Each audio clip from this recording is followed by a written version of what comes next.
Plot whole के लिए तैयार हो जाइए। ढेर सारे प्लॉट छेद। शुरुआती दृश्य में हमारा परिचय एंडी से होता है, जो अभी अभी अपनी टीम के एक सदस्य बुकर से मिलने मोरक्को आया है। बुकर ने उसे दक्षिण सूडान में अपहृत लड़कियों के बचाव से संबंधित अपने नए कार्य के बारे में सूचित किया। वह उसे बताता है कि जेम्स कोपले नाम का एक पूर्व CIA ऑपरेटिव इस प्रकार की नौकरियां फ्रीलांस कर रहा है और चाहता है कि वे ऐसा करें। एंडी ने शुरू में नौकरी लेने से इनकार कर दिया क्योंकि यह उनके नियम के खिलाफ था। किसी भी नियोक्ता के लिए दोबारा काम न करें। फिर भी बुकर ने उसे होटल आने और निक्की जो से मिलने को मना लिया। वहां वे सब मिलकर खुश हुए। कुछ समय बाद सभी नौकरी करने के लिए तैयार दिखे, सिवाय एंडी के, जो जेम्स पर शक करता था। इसलिए उन्होंने जेम्स से मिलकर और जानकारी जुटाने का फैसला किया। अगले दृश्य में एंडी और बुकर एक स्थानीय रेस्तरां में जेम्स से मिलते हैं, जबकि निक्की और जो उन पर नजर रखते हैं। स्नाइपर स्थिति बनाए रखते हुए जेम्स उन्हें स्थिति समझाते हैं और जोर देकर कहते हैं कि वे दुनिया में कैसे बदलाव ला सकते हैं।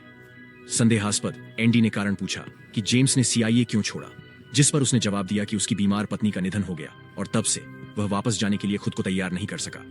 यह सब सुनकर एंडी अपनी आपत्तियों के बावजूद अंततः नौकरी लेने के लिए सहमत हो जाती है।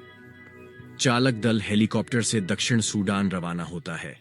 शाम को पहुंचकर वे अपहरणकर्ता के ठिकाने में प्रवेश के लिए उचित समय की प्रतीक्षा करते हैं। रात्रि में वे चुपके से गार्डों को मात देकर तहखाने में उतरते हैं। वहां उन्हें बंधकों की बजाय CCTV निगरानी का पता चलता है और समझते हैं कि यह एक जाल है। इससे पहले कि वे प्रतिक्रिया दें, एक सशस्त्र दल ने उन पर अचानक हमला बोल दिया और उन्हें निशाना बनाया। चालक दल जमीन पर गिरा, मृत प्रतीत होता है। सैन्य बल मृत समझ चले जाते हैं, पर एक अनपेक्षित मोड़ में वे जल्दी से उठते हैं। गोलियां शरीर से निकल रही हैं।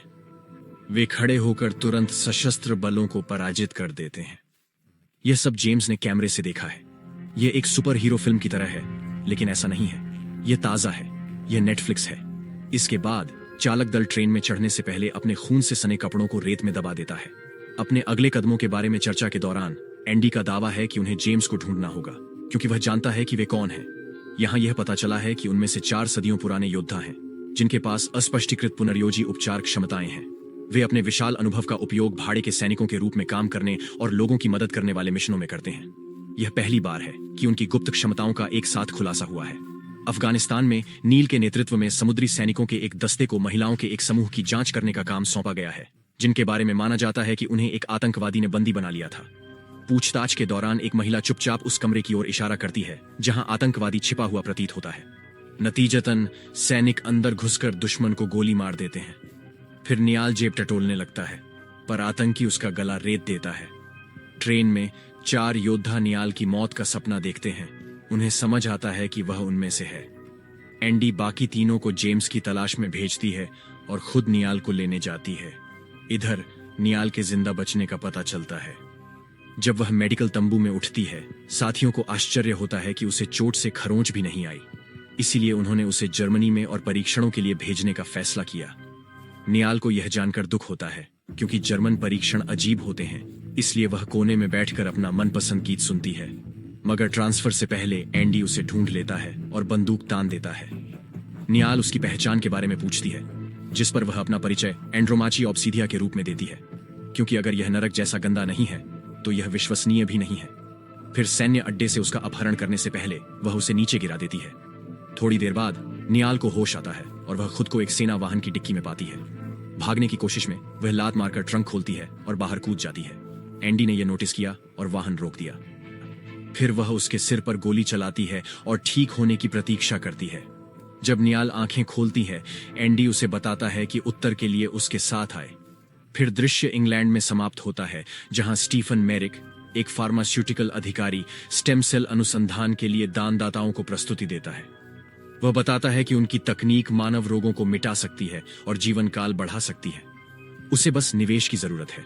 प्रस्तुति समाप्त होने के बाद जेम्स, जो वहां मौजूद है, स्टीफन को अमरों का वीडियो दिखाता है।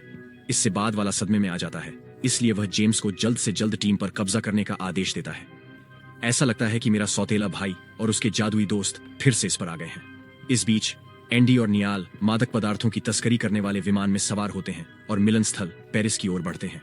नियाल एंडी पर शक करती है और सोचती है उसने उसे नशीला पदार्थ दिया। पर जब एंडी उसे उस हमलावर की याद दिलाता है जिसने उसका गला काटा, नियाल स्तब्ध रह जाती है। फिर एंडी झपकी लेते समय नियाल उसे कुर्सी से बांध देती है और पायलट को बंदूक दिखाकर धमकी देती है। एंडी जागने पर चालाकी से पायलट को मरने का अभिनय करने और गोली चलने का नाटक करती है।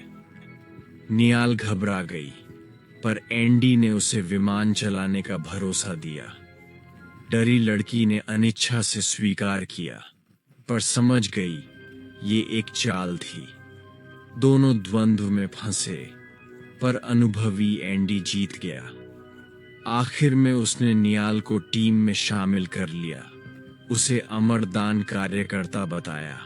पेरिस पहुंचकर वे एक छोड़े गए चर्च में जाते हैं, जहां नियाल बाकी साथियों से मिलता है।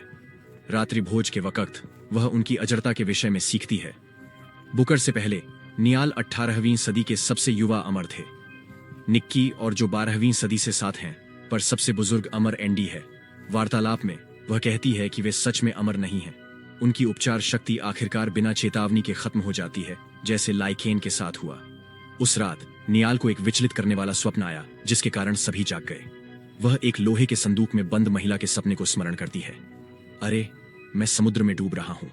साथियों ने उसे बताया कि उसने अमर सिक्के की महिला का स्वप्न देखा था।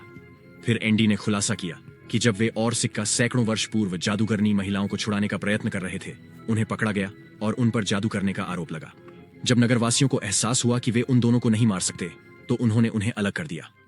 एंडी किसी तरह कैद से भागने में कामयाब रहा, जबकि कॉइन को लोहे के ताबूत में बंद करके समुद्र में फेंक दिया गया। तब से वह एक अंतहीन पाश में डूबती और पुनर्जीवित होती रही है। यह सब सुनकर स्पष्ट रूप से परेशान नील कुछ समय अकेले बिताने के लिए बाहर चला जाता है, लेकिन एंडी उसका पीछा करता है। अचानक जेम्स द्वारा भेजा गया सैनिकों का एक समूह चर्च में पहुंचता है। एक आवाज सुनकर एंडी और नियाल वापस अंदर आते हैं, लेकिन उन्हें पता चलता है कि जो और निक्की को ले जाया गया है और एक घायल बुकर को पीछे छोड़ दिया गया है। पता चला कि बुकर को ग्रेनेड से उड़ा दिया गया है और उसकी चोट बहुत गहरी है। इस वजह से उसे ठीक होने में थोड़ा अधिक समय लगेगा। जैसे ही वह पुनर्जीवित होता है, एंडी एक एक करके अपने सभी हमलावरों को मार डालता है। उसके लौटने के बाद वे अपना सामान पैक करते हैं और दूसरे ठिकाने की ओर चले जाते हैं।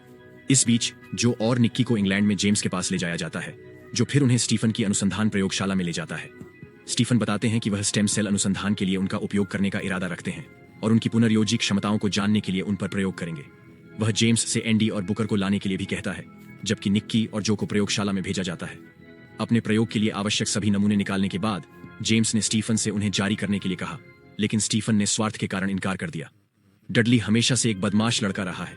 दूसरी ओर एंडी, नियाल और बुकर दूसरे ठिकाने पर पहुंचते हैं, जबकि बुकर अपने कंप्यूटर के माध्यम से जेम्स का पता लगाने की कोशिश करता है। एंडी को पता चलता है कि वह अभी भी पहले के घावों से खून बह रहा है। यह महसूस करते हुए कि वह ठीक नहीं हो रही है, वह फार्मेसी की ओर जाती है और ढेर सारी दवाएं खरीदती है। फिर वह अपनी कार में वापस लौटती है और इस एहसास से जूझने में कुछ समय लेती है कि उसकी अमरता कम हो गई है। उसी रात नियाल एक और बुरे सपने से जाग गया और कुछ ताजी हवा के लिए बाहर चला गया।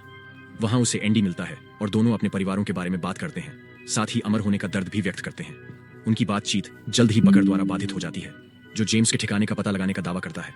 बिना समय बर्बाद किए तीनों उसी ओर बढ़ते हैं, लेकिन जैसे ही वे अंदर घुसने की तैयारी करते हैं, नियाल उनके साथ शामिल होने से इनकार कर देता है। वह कहती है कि उसका एक परिवार है और वह उनके साथ रहना चाहती है, इससे पहले कि बहुत देर हो जाए। इस बार एंडी ने उसे जाने दिया, यहाँ तक कि उसे कार और पिस्तौल लेने की भी अनुमति दे दी। इसके बाद नियाल ट्रेन स्टेशन की ओर चला जाता है, जबकि एंडी और बुकर जेम्स का सामना करने के लिए इमारत में प्रवेश करते हैं। एक बार जब वे उसे ढूंढ लेते हैं, एंडी अपने दोस्त के ठिकाने के बारे में जानकारी मांगता है। इस बिंदु पर बुकर अप्रत्याशित रूप से उसे पीछे से गोली मारता है और उसे बांध देता है। फिर वह स्वीकार करता है कि उसने इसे इसलिए स्थापित किया क्योंकि उसे लगता है कि स्टीफन उनकी अमरता को समाप्त करने का एक रास्ता खोज सकता है।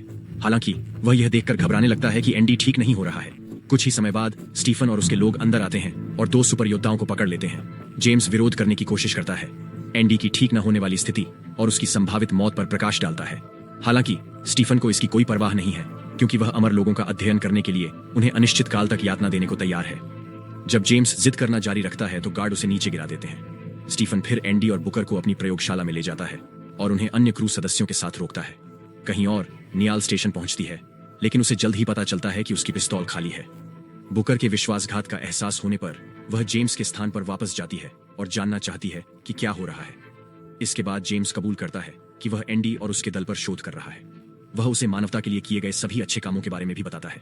उसने उन्हें पकड़कर दुनिया की मदद करने के बारे में सोचा, लेकिन वह गलत था। अब जब उसका हृदय परिवर्तन हो गया है तो उसने नियाल को उसके चालक दल के सदस्यों को बचाने में मदद करने का फैसला किया। फिर जेम्स उसे स्टीवन की अत्यधिक सुरक्षित अनुसंधान प्रयोगशाला में ले जाता है। वह नियाल को गश्त करने वाले गार्डों और 15वीं मंजिल पर स्थित अनुसंधान प्रयोगशाला के बारे में जानकारी देता है। वह उसे एक मास्टर कार्ड भी देता है जिससे इमारत के किसी भी दरवाजे तक पहुंचा जा सकता है। इसके साथ ही नियाल ने खुद को बंदूक से लैस कर लिया और गार्ड से लड़ना शुरू कर दिया।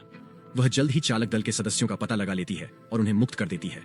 पांचों फिर से एक साथ हैं और वे अपने रास्ते में सभी गार्डों को हटाते हुए स्टीफन की ओर बढ़ते हैं। इस बार टीम एंडी की रक्षा करने को प्राथमिकता देती है, क्योंकि अगर उसे गोली लग जाती है तो वह ठीक नहीं हो सकती।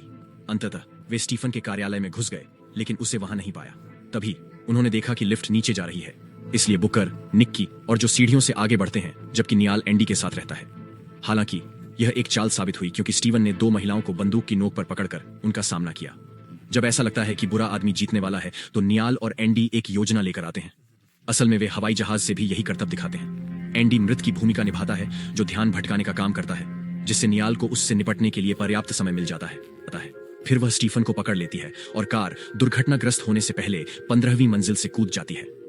हो सकता है कि लिली और जेम्स पॉटर की मौत न हुई हो, लेकिन यह निश्चित है कि जैसे गंदगी ने डट्स को मार डाला। थोड़ी देर बाद वह धीरे धीरे ठीक हो जाती है और जीवित हो जाती है।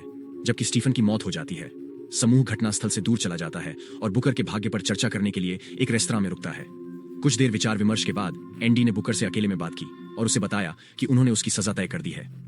समूह उसे अकेलेपन की सजा देता है और अगले 100 वर्षों तक उनसे संपर्क करने से मना करता है। इसके बाद एंडी और बुकर एक भावनात्मक आलिंगन साझा करते हैं, क्योंकि वे दोनों जानते हैं कि वे एक दूसरे को फिर कभी नहीं देख पाएंगे। इसके बाद समूह के बाकी सदस्य जेम्स से मिलते हैं, जो बताते हैं कि कैसे उनके शोध से पता चला कि उनके पिछले मिशनों का जितना वे कभी जानते थे उससे कहीं अधिक प्रभाव पड़ा। उनके मुताबिक जिन लोगों को उन्होंने बचाया था, उनके वंशज कई अलग अलग तरीकों से दुनिया की मदद कर रहे हैं। अपने अस्तित्व में नए विश्वास के साथ समूह खेलों को अपनी टीम में शामिल करने की अनुमति देता है। एंडी उसे अपने रहस्य को बनाए रखने और ऐसे मिशन खोजने का निर्देश देता है जहां उनका प्रभाव हो सके। 6 महीने बाद पेरिस आह में उदास और नशे में धुत बुकर अपनी